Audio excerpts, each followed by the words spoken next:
shirkii Shaley ka dhacay Xerada Dhagaxley ee ka qayb galay dhammaan mas'uuliyiinta xerada sida chairmanka Xerada Dhagaxley Abdullahi Diido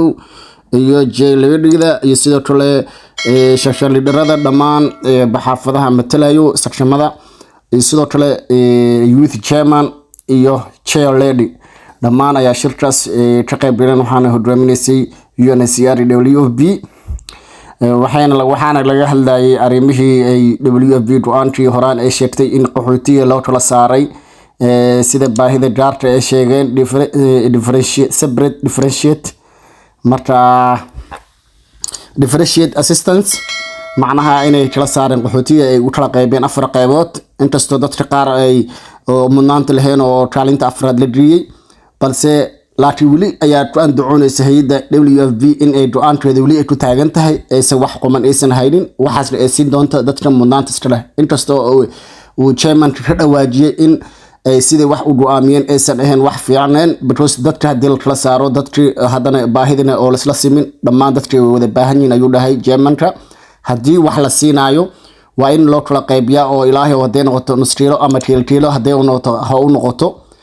dadka waxa la siiyo ama hadii kale hal iska daaya ayuu dhahay marka sidoo kale dadka qaar waxay sameeyeen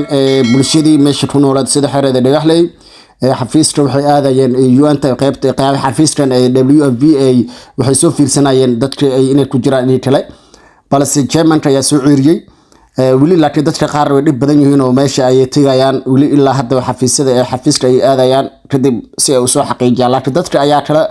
kala fikrad duwan qaar waxay oranayaan waxay leeyihiin anaga waan soo fiirsanaa oo kaliya inaan magaceen ku jirno iyo in kale laakiin ma aadi doona ay leeyihiin qaar waxay leeyihiin waan soo fiirsanaa waan aadi doona marka dadkii ayaa kala go'ay oo iskala qaybiyay laakiin chairmanka ayaa wali asayna go'aanka ku taagan oo leh in macnaha dadka waa inay isku mid ahaadaan hadii la helayo aan isla wada helno hadii la waanayna aan hal isla waayo marka walina WFP ka bagdigan dalad sida Xerada Ifo iyo Xerada Xagardheer sida lagu soo gaara wararka ayaa sheegay in ayaka wali aysan aadin laakiin Dhagaxley ayaa waligood iska jilacsanayeen iska nugulayeen dadkooda dad ay isku xiran ahayn laakiin Xerada Ifo iyo Xagardheer wali wax xafiiskooda aad malaha sida WFP ay sheegtay waxa leedahay Dhagaxley dadka u baahan ay maana fiirsan karaan dadka u baahan ay soo feelayaan laakiin balse chairman ayaa ka diiday arintaas balse waa arki doona intii oo bisha 8 taariikh laga gaarayo wixii kala soo kordho waa arki doona insha Allah sidoo kale arintan bulshada waa inkastoo dadka bulshada isku mid aysan ahayn fadlan hadii inta soo gaartay muuqaalka subscribe noo saar like noo saar sidoo kale muuqaalka noo share haduu ay beedno sidoo kale sida hadoraan u jeeday wararka baryaha sheegay sida MB-ga Dadaab Farax Macalin oo sidan soo kala dhiyaaray ku baaqay in arintaas aysan ahayn WFP UNHCR go'aan degdeg ama go'aankan ay wax ka bedelaan hadii kale inaysan arintan shaqeyneen ayuu sayna sheegay marka arimihii way iska cakiran tahay laakiin bulshada ayaa la kareenin balse waan arki doonaa waxyaabaha kala soo kordho xaaladihii way cakiran yihiin marka maadaama arintaas ay cakiran tahay sida chairman hadda noo sheegay wuxuu dhahay dadkan waa wada siman yihiin hadda toor wuxuu dhahay 1996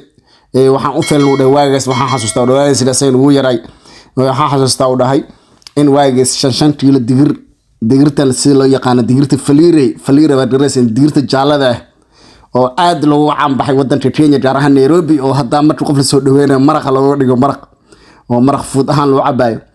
laakiin balse dadka qaxootiga ee canjeera iyo waxyaabo badan lagu isticmaalo ba digirta u qaalisan ay waagaasna isan ahayd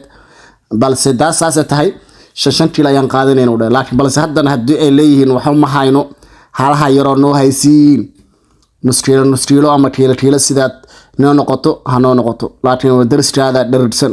ama daraskaada baahan dadka kala soocayo waxaan leeyahay differentiate assistant leeyahay afar qaybood photo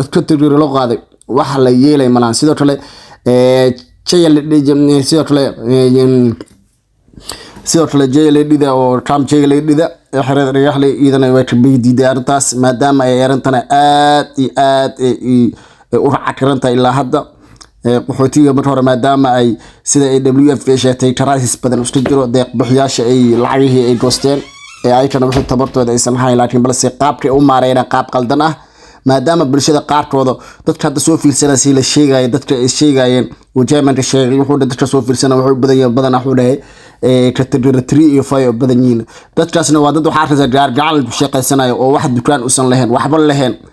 waxaad arkaysaa qof u macna jiray wadad waayeel iska dad iska xanuunsan dadka mudnaanta lahaayeen baa jaalmihii saddexaad iyo afaraad laakiin sida WFP sheegtay waxay dhahday inta waqtiga bisdeed taarku inta la gaarto hor balse waxaan sameyn doonaa in tirtoobka la ku celino oo xaafadaha la soo fiiriyo dadka qaala soo indhayo kadibna aan hooshina aan u sii gudagalno ay leedahay marka arintani faano la faraka ma qodno welina meesheeda ay taagan tahay marka insha Allah haduu eebedmo wuxuu soo kordho muuqaalada kale ayaan soo gudbin doonaa sidoo kale insha Allah wararkii u dambeeyay oo taxanaha noo socon jiray dib u dejintan ilaa haddana weli ma soo galin laakiin sidii bariyii u dambeysay maalmahan u dambeysay waxa uu kacsanay wadanka Kenya ayaa aad iyo aad loo shaqeynaa sidoo kale wadanka Mareykanka ayaa falaayada u dambeeyay oo dad badan horaan laga kansalay falaayagooda ayaa dib u soo dhaco loo soo hormariyay maadaama la soo hormariyay falaaye mar dhow daar waxay ahayd asbuuci hore ayaa falaaye dad Mareykan la keenay sidoo kale waxaan arki doonaa insha Allah